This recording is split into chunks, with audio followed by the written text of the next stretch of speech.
Can you imagine how much hard work it is for the audience to put up with this for 3 days? People have nightmares in between lectures. Right?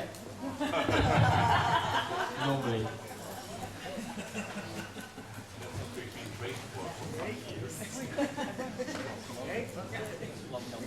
Okay, so you get this basic picture that we actually need to be looking at the history of science and philosophy as we were taught as children, because we're taught that the way things are by the scientists is the way they have to be.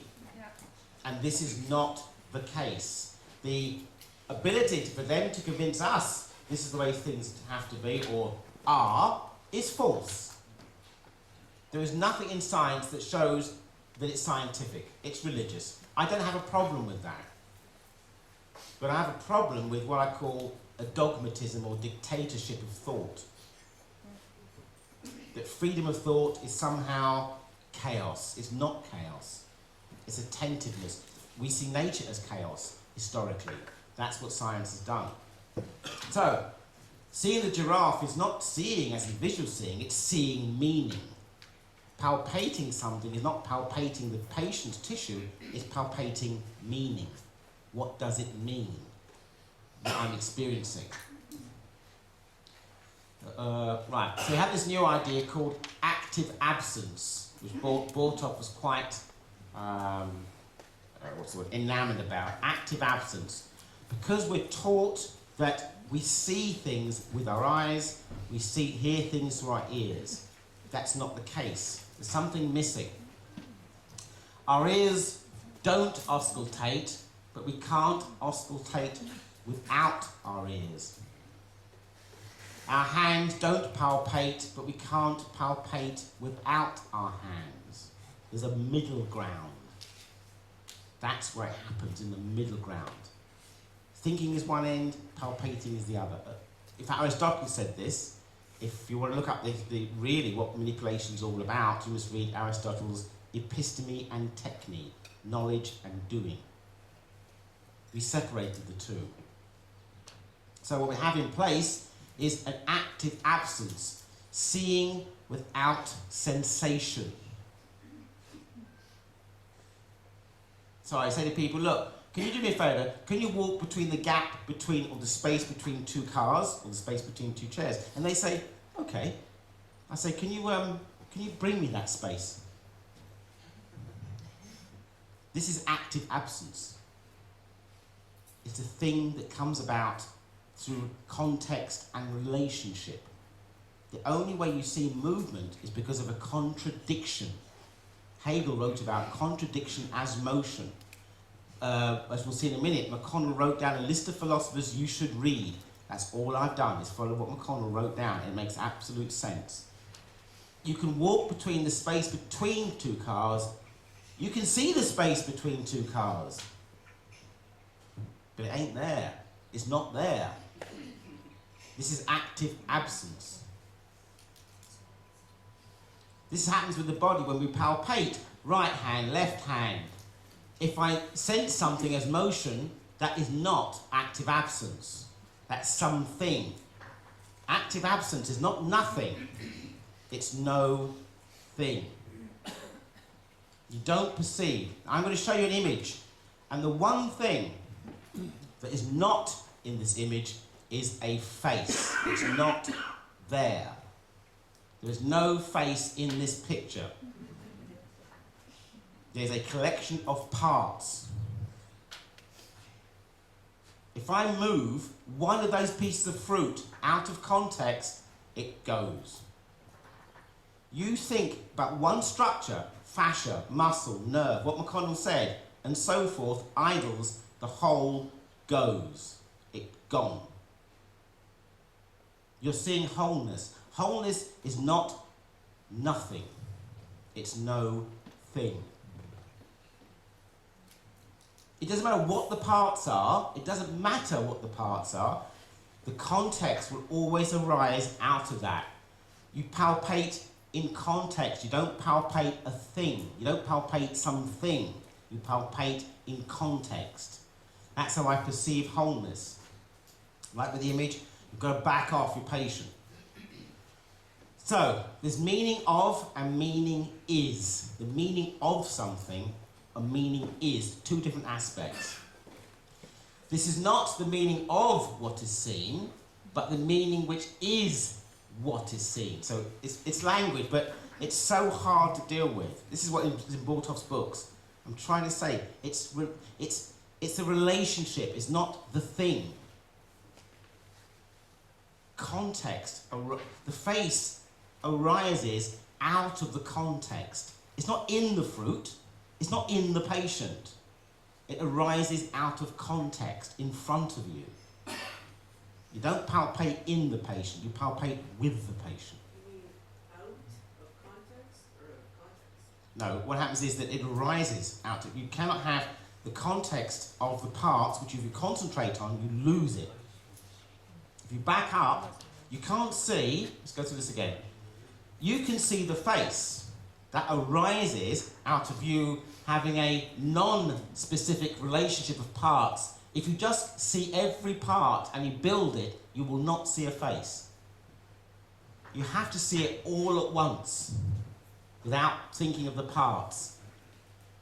You cannot build it. It's not complexity. There is no separation. You will not see the face if you have separation. You'll just see a collection of parts. It will be the sum of the parts. The glass and the bottle, they're not separate. There is no building of the Lego mentality, the toys. It doesn't build. Organics comes from inside out. Mechanics comes from outside in. It's a shift in direction of thinking. That's all it is. I'm just going to whiz along because of time. We see and palpate meaning. We don't palpate the patient. We palpate for meaning. You don't see the giraffe. You don't see the face without meaning. You sense the patient, you palpate with meaning. You sense the fruit, you sense the white, the black blotches. It's the meaning that makes it happen. You touch the patient, you don't palpate the patient. You palpate meaning. What does this mean? If I do an examination of a knee, and I do an anterior-posterior shift to test, for example, the cruciate ligament, lovely. Now I ask my window cleaner to do it. He can do it just as well. If a doctor was looking from outside, it's both those people look great, their palpation's great. The window cleaner doesn't know a thing about what's happening. The actions are still the same. Forget the hands, it's the meaning. You touch the patient, you palpate meaning in experience, not the tissues or the motion. Those are the ends. You've chosen an end product, that's where the problem lies. What you are palpating is not in the patient, even though it appears to be this way. Never trust the senses deceive, says Galileo. He was right in one way, he was right. But we took it as pure, so we assumed that's how we do things, by the senses. But so Galileo was right. Bortoff now says, well in fact Goethe said, it's not the senses that deceive, it's the judgment. If there was only a sensory element, it would be true. Otherwise this is meaningless. This is not the senses that deceive, it's the judgment. In the case of the rabbit duck and the Necker cube, it is the meaning which is seen that causes the shift, not the senses of the frame or the structure. Movement is seeing or palpating the meaning to you, not the object or the tissue. You can palpate motion because it means something. It's you that's doing it. It's not deceiving. It arises out of context. So you're not palpating motion, you're palpating meaning and context. If you're standing there and a car goes by, you know it goes by because you're looking at the cars, but your consciousness is of the static buildings, so you sense motion. If everything moves together all at once, everything seems to be standing still. This is why the earth isn't moving. The earth is not moving because I'm here on it. Look, it's not moving. Look. Change my judgment and it moves. My senses tell me the earth is not moving. Don't trust the senses.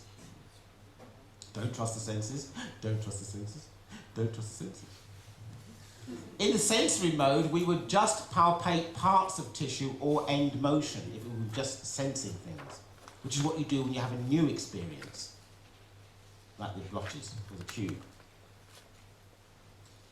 A state of difference without distinction, diversity without differentiation. Senses. It's not easy. I've only got an hour and a half.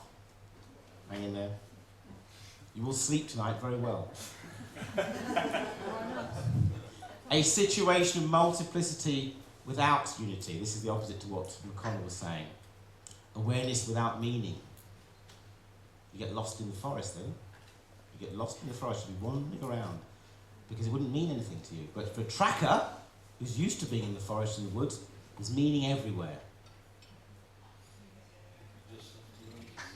Absolutely. That's not visual seeing. It's conceptual seeing. Exactly. I'm just going to jump a bit. The philosophy of empiricism, where we palpate or see with the senses and or the brain, is misleading. Just give you a second to absorb that. The philosophy of empiricism, that's the senses, where we palpate and see with the senses and or brain, is misleading. So there's no brain. The brain doesn't think. We think with our brains. The hands don't palpate. We, you, the whole. Access to the parts. If you want to get to, I'll show you in a minute, if you want to get to the whole, you've got to go through the part. A.T. Still said that.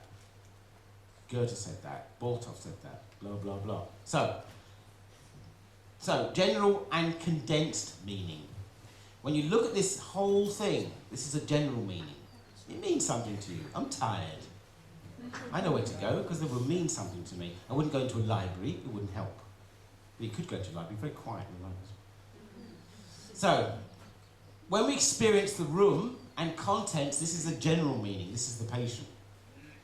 When we see an object like a chair or this is condensed meaning, this is bringing it into attentiveness. And not a physical body, object or a part, because that condensed meaning is always in the context of the general meaning. They never separate. This is not sensory perception. We are told that it is. This is not meaning. Is not. We can sense the room. If I took all those elements and rearranged them biochemically into other things, we could have another room, which could be something completely different. It could be your lounge. It could be the sofa. But because we're seeing the whole in context with the part, it's meaningful. So, when we pick on parts, we lose that meaning. Condensed meaning. We start picking out parts. Now, this is a relationship between the words and the meaning. So what I've done is I've put the brackets on the outside, but then I've taken this bracket, which belongs to that one, and this bracket, which belongs to this one. So I try to interlock them. We forget that's what happens when we learn language. There's a meaningfulness to language, otherwise they're just words. And the same thing happens through structure. Condensed meaning is picking out the parts, but we're unaware of the whole all the time. And again, I'm going to keep repeating this.